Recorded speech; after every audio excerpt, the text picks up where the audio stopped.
সম্প্রতি ডক্টর শফিকুর রহমান কর্তৃক নারীদের উদ্দেশ্যে প্রস্টিটিউট বা পতিতা শব্দ ব্যবহার এবং নারী নেতৃত্ব নিয়ে তাদের দলগত বিদ্বেষমূলক অবস্থান কেবল ব্যক্তিগত আক্রমণ নয়, বরং এটি বাংলাদেশের সমগ্র নারী সমাজের সাংবিধানিক অধিকার ও সম্ভ্রমের উপর সুপরিকল্পিত আঘাত।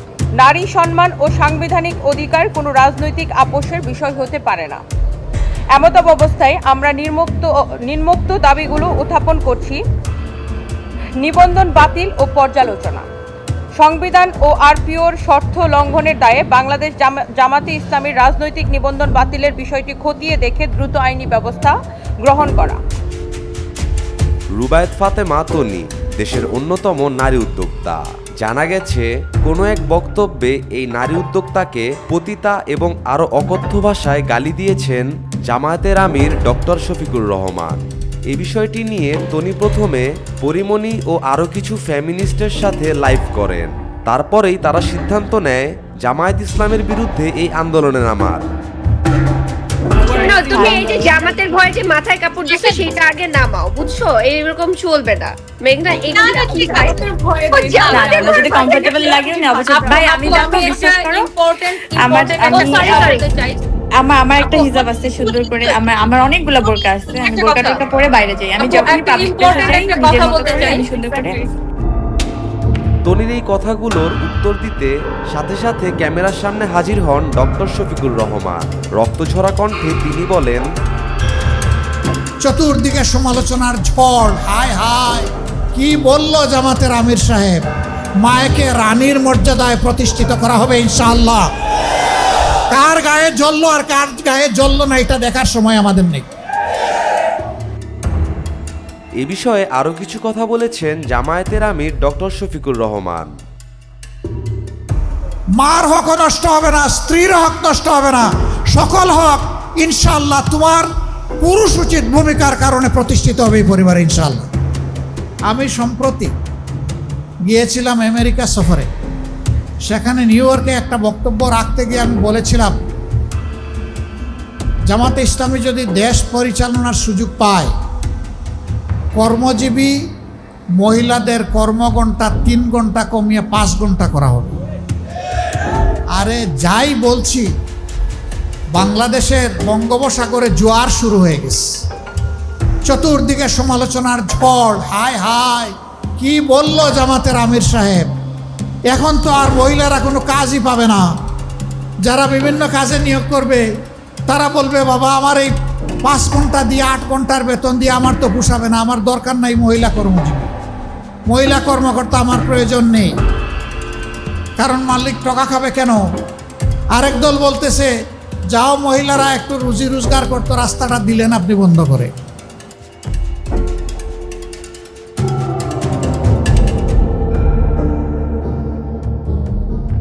আমার মতে নারীদের পর্দা করে শালীনভাবে চলাচল করা উচিত, তাহলেই দেশের নারীরা ধর্ষণ থেকে নিরাপদে থাকবে।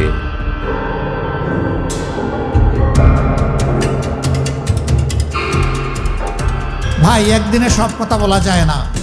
বিবেচনা না করে, চিন্তা না করে এই কথা বলি নাই।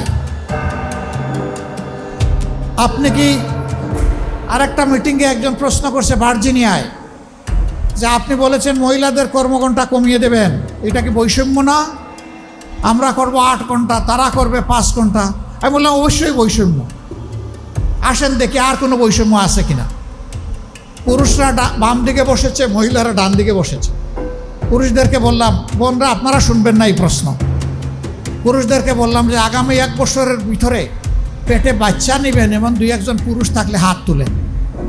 কেউ তো আর হাত তুলে না, সবাই হাসে আর নিচের দিকে মাথা দেয়, বুঝছে যে আমি কেন প্রশ্ন করছি। আমি বললাম এটা পারবেন না? কয় না না, এটা পারবো কীভাবে? আমি বললাম আচ্ছা ঠিক আছে, বাচ্চা নিতে পারলেন না, আপনার স্ত্রী যে বাচ্চাটা জন্ম দিবেন ওকে একটু বুকের দুধ খাওয়াবেন 2 বছর, যারা তারা একটু হাত তুলেন, নিজের বুকের দুধ। এখন দেখি আবার কেউ হাত তুলে। আমি বললাম এটা কি বৈষম্য না? একজন পেটে গর্ভধারণ করলো, এরপরে বুকের দুধ দিয়ে বাচ্চাকে বড় করলো, আপনি কিছুই করলেন না, এটা কি বৈষম্য না? তো সে সব কিছু করবে, আবার প্রফেশনাল লাইফে এসে আপনার মতো 8 ঘন্টা কাজ তাকে করতে হবে, এইটাই বৈষম্য। এখন বলবেন যে শিল্প মালিক বাঁচবে কেমনে? সরকারের কাজ হবে কেমনে? অবশ্যই হবে। যে জাতি তার মাকে সম্মান করে, আল্লাহ সেই জাতিকে সম্মানিত করেন। এ বিষয়ে আরও কিছু কথা বলেছেন জামায়াতের আমির ডক্টর শফিকুর রহমান। চোররা চুরি করে সমাজ থেকে পকেট কেটে লুণ্ঠন করে যেই টাকা দিয়ে যায়, সেই টাকা যদি ফেরত আসে, সেই টাকা যদি সদ্ব্যবহার করা যায়, মায়েকে রানীর মর্যাদায় প্রতিষ্ঠিত করা হবে ইনশাআল্লাহ। কার গায়ে জ্বললো আর কার গায়ে জ্বললো না এটা দেখার সময় আমাদের নেই। মারা 5 ঘন্টা কাজ করে 8 ঘন্টার বেতন পাবেন ইনশাআল্লাহ। তবে সেই 3 ঘন্টার বেতন শিল্প মালিকদেরকে দিতে হবে না, এটা দিতে বাধ্য থাকবে সরকার। একটা সমাজের ভিত্তি হচ্ছে পরিবার। পরিবার যে সমাজের সুন্দর, সেই সমাজ সুন্দর হয়। পরিবার যেখানে এলোমেলো, সেই সমাজ ধ্বংস হয়ে যায়। আমরা আজকে ধ্বংসের মধ্যে পড়ে গেছি। এই সমাজকে ধ্বংসের হাত থেকে উদ্ধার করতে হবে ইনশাআল্লাহ। আমরা একটা কল্যাণ রাষ্ট্র করতে চাই। সরকার সবার কাছ থেকে ট্যাক্স নেয়। সরকারের দায়িত্ব হলো সমাজের চাকা চালু রাখা। সরকারের দায়িত্ব হচ্ছে ওই সমস্ত মাদের বাকি 3 ঘন্টার বেতন পরিশোধ করা। কল্যাণ রাষ্ট্র যেদিন কায়েম হবে, ইনশাআল্লাহ পর্যায়ক্রমে এই দেশ সেই জায়গায় গিয়ে উপনীত হবে। প্রথম দিনই হবে না, নিশ্চয়ই একথা জনগণ বুঝে। জনগণের ধৈর্য এবং সহযোগিতা আমাদের লাগবে। জনগণের যদি আন্তরিক সহযোগিতা এবং ধৈর্য পায়, ইনশাআল্লাহ তা হবে। বলবেন ঠিক আছে, বেতন না হয় দিলেন, 3 ঘন্টা যে খালি হয়ে গেল, সেই কাজের গ্যাপ কিভাবে পূরণ হবে? দুনিয়ার বহু দেশে পার্ট টাইম সরকারি জব আছে। অনেক মহিলা 8 ঘন্টা সময় দিতে পারবে না, বাসার বাইরে তার বাচ্চা আছে, সংসার আছে, এই জন্য জব ছেড়ে দেয়। তারা যখন দেখবে 3 ঘন্টারও আমার একটা সুযোগ আছে, বলবে ঠিক আছে, সেই 3 ঘন্টা আমি আমার প্রয়োজন পূরণ করে আসি। এখানে জব আরও বেড়ে যাবে, একজনের সাথে আরও 1/2 জন যুগ হয়ে যাবে। সুতরাং আগে যদি 100 জন জব পেয়ে তাকে এখন 150 জন পাবে ইনশাআল্লাহ। এইভাবে জবের সংখ্যা বেড়ে যাবে। কিন্তু আমরা কোনো মাকে কাজ করতে বাধ্য করব না। যার প্রয়োজন আছে, যোগ্যতা আছে, কাজ তার হাতে সম্মানের সাথে তুলে দেব। তার নিরাপত্তা কর্মক্ষেত্রে বিধান করা হবে ইনশাআল্লাহ। সম্মানিত ভাইয়েরা, এরপরে ডক্টর শফিকুর রহমান যা বলেছে ঠিকই বলেছে। চলুন আমরা তার বাকি কথাগুলো শুনে আসি।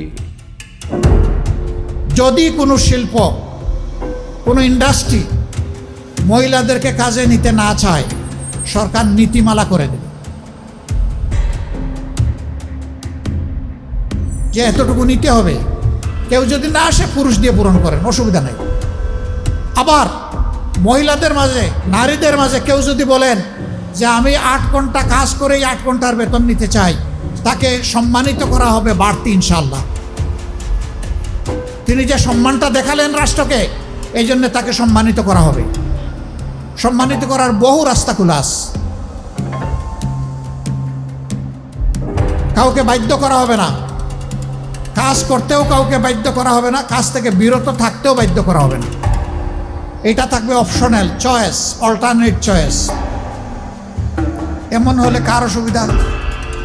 গরম ভাতে বিলাই বেজার। কারণ ওই ভাতে মুখ দিলে বিড়ালের মুখ পুড়বে। ডক্টর শফিকুর রহমান যা বলেছে ঠিকই বলেছে। চলুন আমরা তার বাকি কথাগুলো শুনে আসি। আমরা ঘুণে ধরা সমাজের আমূল পরিবর্তন চাই।